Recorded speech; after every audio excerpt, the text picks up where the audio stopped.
El libro de Urantía, página 1809. Documento 164. En la fiesta de la consagración del templo, mientras se establecía el campamento de Pella, Jesús, habiéndose llevado a atar a él y a Tomás, se dirigió en secreto a Jerusalén para asistir a la fiesta de la consagración.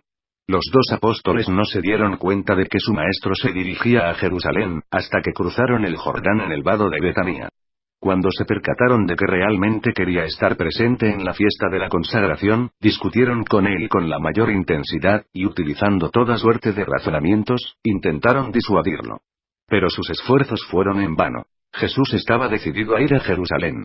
A todas las observaciones de ellos y todas sus advertencias sobre la locura y el peligro de caer en las manos del Sanedrín, él solo respondía: quiero dar a estos instructores de Israel otra oportunidad para que vean la luz, antes de que llegue mi hora. Así pues, prosiguieron hacia Jerusalén, mientras los dos apóstoles continuaban expresando sentimientos de temor y dudas sobre la sabiduría de una acción tan aparentemente presuntuosa. Llegaron a Jericó a eso de las 4:30 de la tarde y se dispusieron a alojarse allí por la noche. 1. La historia del buen samaritano. Al anochecer se reunió alrededor de Jesús y de los dos apóstoles un grupo considerable de gente para hacer preguntas, muchas de las cuales respondieron los apóstoles, mientras que el maestro respondió a las otras. En el curso de la noche, cierto abogado, que trataba de enredar a Jesús en una disputa comprometedora, dijo: Instructor, me gustaría preguntarte, ¿qué precisamente debo hacer para heredar la vida eterna? Jesús contestó: ¿qué es lo que está escrito en la ley y los profetas? ¿Cómo lees tú las escrituras? El abogado, conociendo las enseñanzas tanto de Jesús como de los fariseos, respondió: amar al Señor Dios con todo el corazón, el alma, la mente y la fuerza, y al prójimo como a uno mismo. Entonces dijo Jesús: has contestado bien. Esto, si realmente lo haces, te llevará a la vida eterna. Pero el abogado no se mostraba completamente sincero al hacer esta pregunta, y deseando justificarse y al mismo tiempo poner a Jesús en una situación incómoda, se atrevió a hacer otra pregunta. Acercándose un poco más al maestro, dijo: pero, instructor, me gustaría que tú me dijeras, ¿quién es precisamente mi prójimo?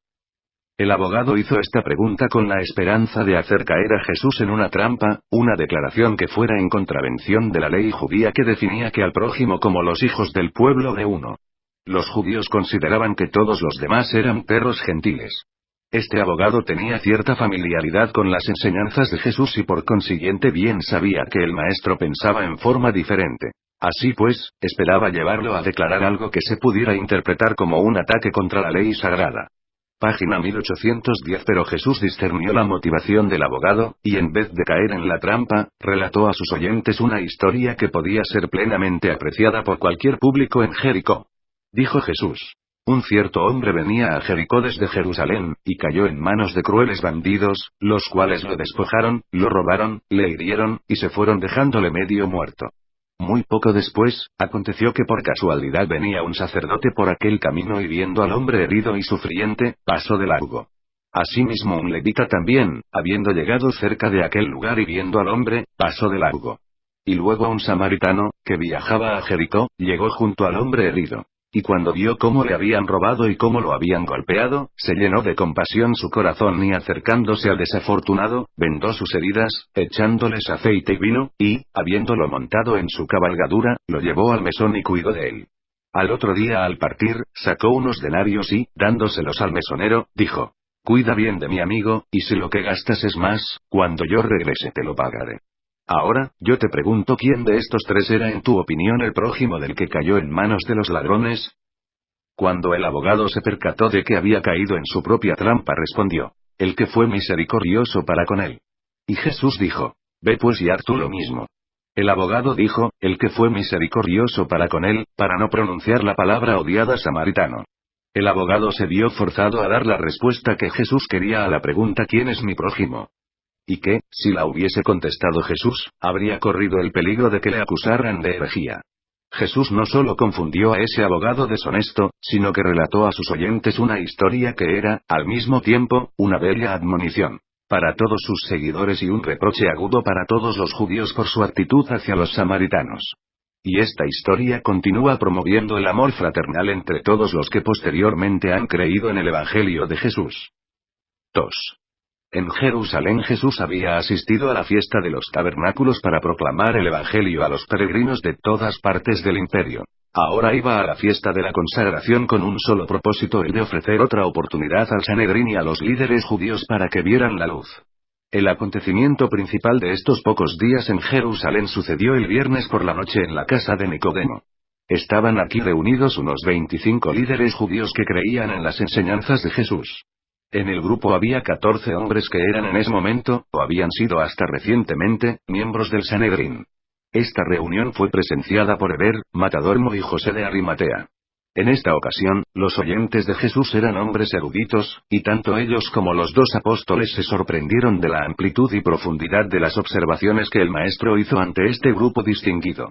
No había él exhibido tal sabiduría y conocimiento desde los tiempos en que enseñara en Alejandría, en Roma y en las islas del Mediterráneo, ni había mostrado tal comprensión de los asuntos de los hombres, tanto seculares como religiosos. Cuando la pequeña reunión se disolvió, todos se fueron impresionados por la personalidad del maestro, encantados con sus maneras desenvueltas, y enamorados del hombre. Habían intentando asesorar a Jesús en relación con su página 1811 deseo de ganar a los restantes miembros del Sanedrín. El maestro escuchó atentamente, pero en silencio, sus propuestas. Bien sabía que ninguno de los planes de ellos funcionaría. Suponía que la mayoría de los líderes judíos jamás aceptaría el Evangelio del Reino. Sin embargo, les proporcionó otra oportunidad de elección. Pero cuando salió esa noche, con Natanael y Tomás, para alojarse en el Monte de los Olivos, no había decidido qué método utilizar para llevar nuevamente su obra a la atención del Sanedrín. Esa noche, Natanael y Tomás poco durmieron. Estaban demasiado impresionados por todo lo que habían escuchado en la casa de Nicodemo. Mucho pensaron sobre la declaración final de Jesús en relación con la oferta de los miembros y exmiembros del Sanedrín de acompañarlo ante los 70. El maestro dijo: «No, hermanos míos, no serviría para nada. Multiplicaríais vosotros la ira que recaerá sobre vuestra cabeza, pero no mitigaríais en lo más mínimo el odio que ellos me tienen. Y, cada uno de vosotros, cumplid con los asuntos del Padre según os guíe el Espíritu, mientras yo llevo nuevamente el reino a la atención de ellos en la forma en que mi Padre me lo indique». 3. La curación del pordiosero ciego. A la mañana siguiente, los tres fueron a la casa de Marta en Betania, para tomar el desayuno, y luego se dirigieron inmediatamente a Jerusalén.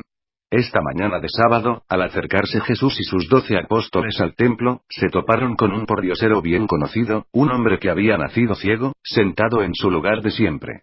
Aunque estos mendigos no solicitaban ni recibían limosna el día sábado, se les permitía que se sentaran en sus lugares de siempre.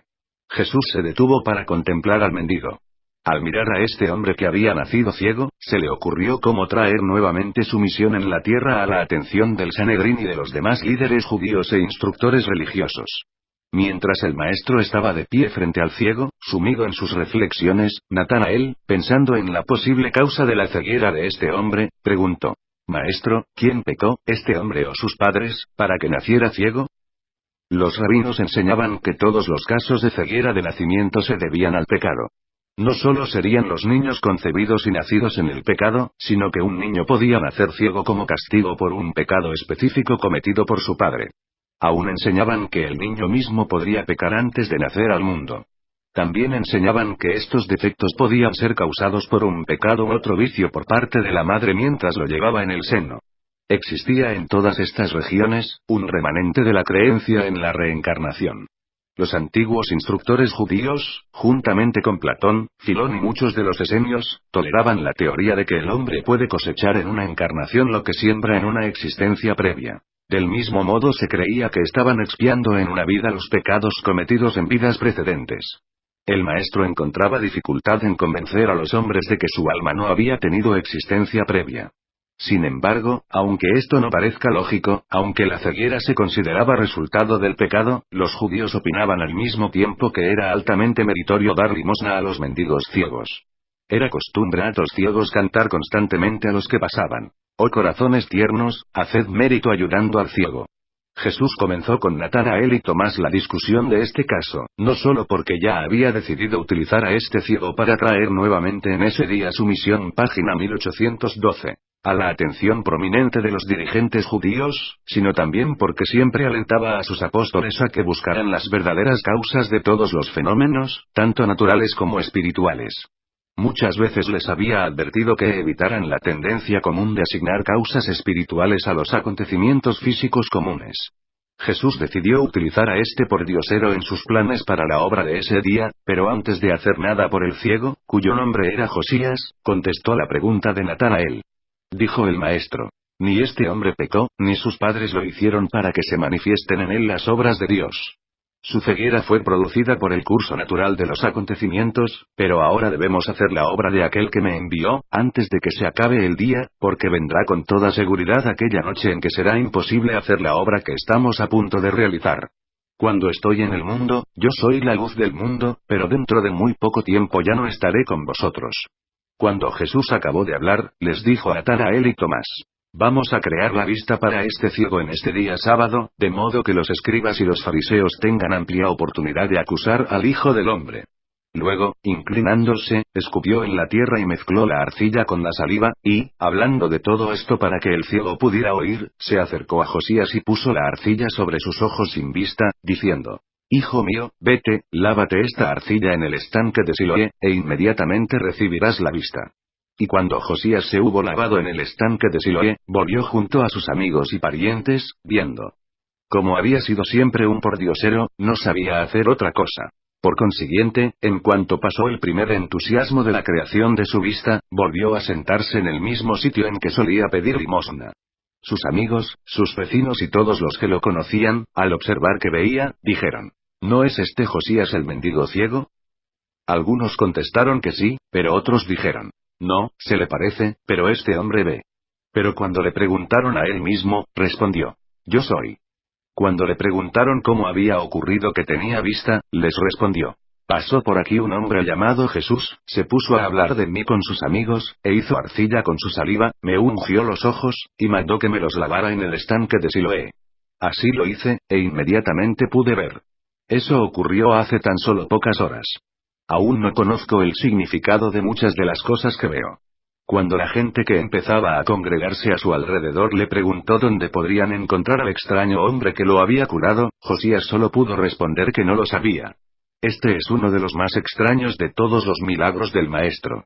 Este ciego no pidió que lo curaran. No sabía que el Jesús que lo había mandado a que se lavara los ojos en Siloé, y que le había prometido que vería, era el profeta de Galilea que predicó en Jerusalén durante la fiesta de los tabernáculos. Tenía poca fe de que obtendría la visión, pero la gente de aquel entonces tenía gran fe en la eficacia de la saliva de un gran hombre o de un santo varón. Y de la conversación de Jesús con Natanael y Tomás, Josías había concluido que su posible benefactor era un gran hombre, un instructor sabio o un santo profeta. Por eso, hizo lo que Jesús le había ordenado. Jesús usó la arcilla y la saliva y le ordenó que se lavara en el estanque simbólico de Siloé por 3 motivos. 1. Este episodio no fue una respuesta milagrosa a la fe de un individuo. Fue este un portento que Jesús decidió realizar para fines propios, pero lo hizo de una manera que permitiera que este hombre derivara beneficios duraderos. Página 1813, 2. Como el ciego no había pedido la curación, ni tenía una fe profunda, Jesús sugirió estas acciones materiales con el propósito de alentarlo. Él sí creía en la superstición de la eficacia de la saliva, y sabía que el estanque de Siloé era un lugar semisagrado. Pero no hubiera ido ahí de no haber sido necesario lavar la arcilla de la unción. Había en esta transacción la cantidad suficiente de ingrediente ceremonial que induciría al ciego a actuar. 3. Pero Jesús tenía un tercer motivo para recurrir a estos medios materiales en relación con esta transacción singular. Este fue un milagro forjado obedeciendo tan solo su propia elección, y por este medio, deseaba enseñar a sus seguidores de ese día y de todas las edades subsiguientes que no se deben despreciar ni olvidar los elementos materiales en la curación de los enfermos. Quería enseñarles que dejaran de pensar que el único método para la curación de las enfermedades humanas eran los milagros. Jesús otorgó la vista a este hombre mediante un milagro, esta mañana de sábado en Jerusalén, cerca del templo, con el propósito principal de desafiar abiertamente con esta acción al Sanedrín y a todos los instructores judíos y líderes religiosos. Fue esta su manera de proclamar una ruptura abierta con los fariseos. Siempre fue positivo en todas sus acciones. Con el propósito de traer estos asuntos ante la atención del Sanedrín, había llevado Jesús a sus 2 apóstoles junto a este pordiosero, temprano por la tarde de este día sábado, y así provocó deliberadamente aquellas conversaciones que obligaron a los fariseos a prestar atención a este milagro. 4. Josías ante el Sanedrín. Al promediar la tarde, la curación de Josías había ocasionado tantos comentarios alrededor del templo que los líderes del Sanedrín decidieron convocar el concilio en su acostumbrado lugar de reunión en el templo. E hicieron esto en violación de la regla vigente que prohibía la reunión del Sanedrín el día sábado. Jesús sabía que el incumplimiento de la santificación del sábado constituiría una de las acusaciones principales contra él cuando llegara la prueba final, y quería que lo convocaran ante el Sanedrín para acusarlo de haber curado a un ciego el día sábado, cuando la alta corte judía reunida para juzgar su acto de misericordia estuviera deliberando sobre estos asuntos el día sábado, en violación directa de sus propias leyes autoimpuestas. Pero no llamaron a Jesús ante ellos. Temían hacerlo. En cambio, mandaron llamar a Josías. Después de algunas preguntas preliminares, el portavoz del Sanedrín ante la presencia de unos 50 miembros instruyó a Josías que les dijera lo que le había sucedido. Josías había escuchado, desde su curación esa mañana, de labios de Tomás, Natanael y otros que los fariseos estaban enojados por esta curación llevada a cabo un sábado, y que probablemente alborotarían a todos. Pero Josías no percibía que Jesús era aquel llamado el libertador. Por eso, cuando los fariseos lo interrogaron, dijo: Este hombre vino, puso arcilla sobre mis ojos, me dijo que fuera a lavármelos en Siloé, y ahora yo veo. Uno de los fariseos más viejos, después de pronunciar un largo discurso, dijo: No es posible que este hombre venga de Dios, pues, como podéis ver, no celebra el sábado. Desobedece la ley, en primer lugar porque prepara la arcilla, luego porque envía a este pordiosero a que se lave en Siloé el día sábado. Este hombre no puede ser un maestro enviado por Dios. Entonces uno de los más jóvenes, que creía en secreto en Jesús, dijo: Si este hombre no ha sido enviado por Dios, ¿cómo puede hacer estas cosas? Sabemos que página 1814 un pecador común no puede realizar estos milagros. Todos conocemos a este pordiosero y sabemos que nació ciego. Pero ahora ve. ¿Persistís en decir que este profeta hace estos portentos mediante el poder del príncipe de los diablos? Por cada fariseo que se atrevía a acusar y denunciar a Jesús, había otro que se levantaba y planteaba preguntas difíciles y comprometedoras, de manera que se creó una grave división entre ellos. El presidente se dio cuenta de que lo que estaba sucediendo, y para apaciguar los ánimos se preparó a interrogar nuevamente al hombre. Volviéndose a Josías, le dijo: ¿Qué puedes decir de este hombre, este Jesús, quien tú dices que te abrió los ojos? Y Josías respondió: Creo que es un profeta. Los líderes quedaron muy preocupados y, como no sabían qué otra cosa podían hacer, decidieron mandar a llamar a los padres de Josías para saber si realmente había nacido ciego. No querían creer que el pordiosero había sido curado. Era bien sabido en Jerusalén no solo que se había prohibido la entrada de Jesús a todas las sinagogas, sino también que todos los que creían en sus enseñanzas habían sido expulsados de las sinagogas, excomunicados de la congregación de Israel. Esto significaba que les estaban negados todos los derechos y privilegios de toda índole del pueblo judío excepto el derecho de comprar las necesidades para la subsistencia. Por consiguiente, cuando los padres de Josías, pobres y con almas temerosas, aparecieron ante el augusto Sanedrín, tenían miedo de hablar libremente. Dijo el portavoz del tribunal: ¿Es este vuestro hijo? ¿Hemos de entender que nació ciego? Si eso es verdad, ¿cómo puede ser que ahora vea? Entonces el padre de Josías, secundado por de la madre, contestó: Sabemos que este es nuestro hijo y que nació ciego, pero, ¿cómo llegó ahora de ver, o quién le abrió los ojos? No lo sabemos. Preguntadle a él. Es mayor de edad. Que hable por sí mismo. Entonces volvieron a llamar a Josías ante ellos. No conseguían cumplir con su plan de celebrar un juicio formal, y algunos se sentían molestos por estar haciendo esto el día sábado. Por lo tanto, cuando volvieron a llamar a Josías, intentaron enredarlo mediante una forma diferente de ataque. El funcionario del tribunal habló al ex ciego diciéndole: ¿Por qué no le das gloria a Dios por este acontecimiento? ¿Por qué no nos dices toda la verdad sobre lo que sucedió? Todos nosotros sabemos que este hombre es un pecador. ¿Por qué te niegas a discernir la verdad? Bien sabes que tanto tú como este hombre, sois culpables de desobedecer la ley del sábado. ¿Por qué no expías tu pecado reconociendo que Dios fue el que te curó, si aún persistes en declarar que tus ojos se abrieron en este día? Pero Josías no era tonto ni le faltaba sentido del humor. Por lo tanto respondió al funcionario del tribunal: si este hombre es un pecador, yo no lo sé. Pero una cosa sí sé, que, así como antes era ciego, ahora veo. Como no conseguían hacer caer a Josías en la trampa, siguieron interrogándolo. ¿De qué manera te abrió los ojos? ¿Qué es lo que hizo en realidad? ¿Qué te dijo? ¿Te pidió que creyeras en él? Josías respondió, con cierta impaciencia: os he dicho exactamente lo que sucedió, y si no creéis en mi testimonio, ¿para qué lo queréis oír otra vez? ¿Queréis acaso también vosotros haceros sus discípulos?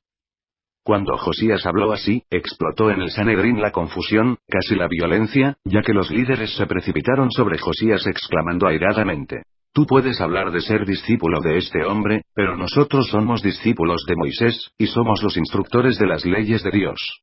Sabemos que Dios nos habló a través de Moisés, pero en cuanto a este hombre Jesús, no sabemos de dónde viene. Entonces Josías, parado sobre un taburete, gritó a todos los que podían oír, diciendo: escuchad, vosotros que clamáis ser maestros de todo Israel, página 1815. Mientras os declaro que aquí hay una gran maravilla, puesto que vosotros confeséis que no sabéis de dónde sea este hombre, y sin embargo sabéis con seguridad, por el testimonio que habéis oído, que a mí me abrió los ojos. Todos sabemos que Dios no hace tales obras para los impíos. Que Dios solo haría tal cosa a solicitud de un creyente auténtico, de aquel que es santo y recto. Sabéis que desde el principio del mundo no se ha oído que alguno abriese los ojos a uno que nació ciego. Miradme pues, todos vosotros, y percataos qué se ha hecho en este día en Jerusalén. Yo os digo, que si este hombre no viniera de Dios, no podría hacer esto. Y al disolverse la reunión del Sanedrín y partir los miembros airados y confusos, le gritaron: ¿naciste en pecado, y ya tienes la presunción de enseñarnos a nosotros? Tal vez no naciste realmente ciego, y aunque tus ojos se abrieron en este día sábado, eso fue obra del príncipe de los diablos. Inmediatamente se fueron a la sinagoga para expulsar a Josías. Josías llegó a este juicio con escasas ideas sobre Jesús y la naturaleza de su curación.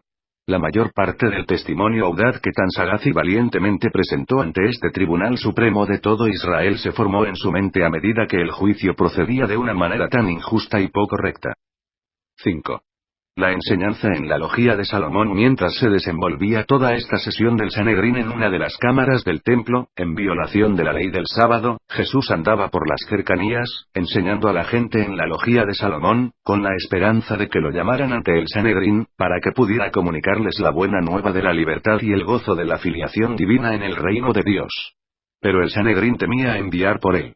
Estas apariciones repentinas y públicas de Jesús en Jerusalén, siempre los desconcertaban. Ahora, Jesús les brindaba la oportunidad que ellos tan ardientemente habían buscado, pero temían mandarlo traer ante el Sanedrín aún como testigo, y más todavía temían arrestarlo. Promediaba el invierno en Jerusalén, y la gente buscaba el refugio parcial de la logía de Salomón. Mientras allí se encontraba Jesús, las multitudes le hacían muchas preguntas y él les enseñó durante más de 2 horas. Algunos de los instructores judíos intentaron hacerlo caer en una trampa preguntándole públicamente: ¿por cuánto tiempo nos dejarás en la incertidumbre? Si tú eres el Mesías, ¿por qué no nos lo dices claramente? Dijo Jesús: muchas veces os he hablado de mí y de mi Padre, pero no queréis creerme. ¿Acaso no podéis ver que las obras que hago en nombre de mi Padre atestiguan por mí? Pero muchos entre vosotros no creéis porque no pertenecéis a mi redil. El instructor de la verdad atrae solamente a los que tienen hambre de verdad y sed de rectitud. Mis ovejas oyen mi voz y yo las conozco y ellas me siguen. A todos los que siguen mis enseñanzas, yo concedo vida eterna. Jamás perecerán, ni nadie los arrebatará de mi mano. Mi Padre, que me ha dado a estos hijos, es más grande que todos, y nadie los puede arrebatar de la mano de mi Padre. El Padre y yo somos uno.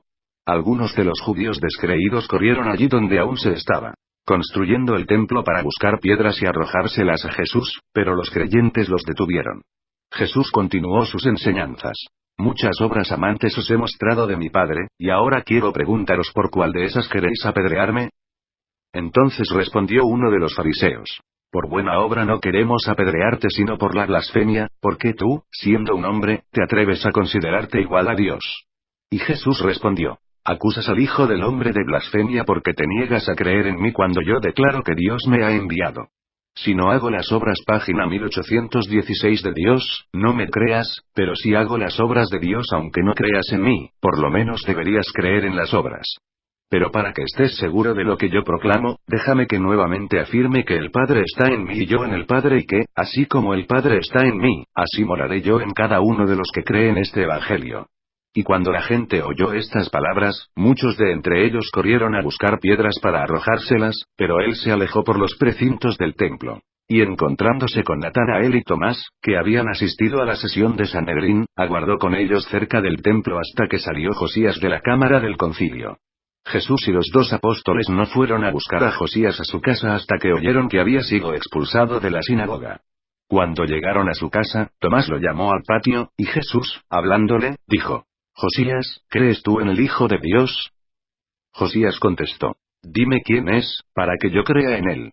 Jesús dijo: «Le has visto y le has oído, y es aquel que ahora te habla». Y Josías dijo: «Señor, yo creo», y cayendo de rodillas, lo adoró.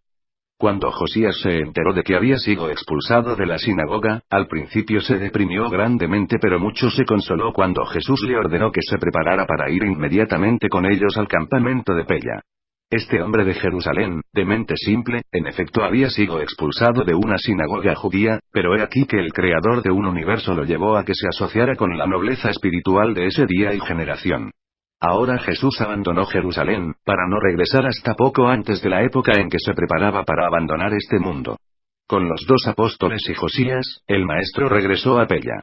Josías demostró ser uno de los que dieron frutos entre los que recibieron el ministerio milagroso del maestro porque se volvió predicador del Evangelio del Reino por toda su vida.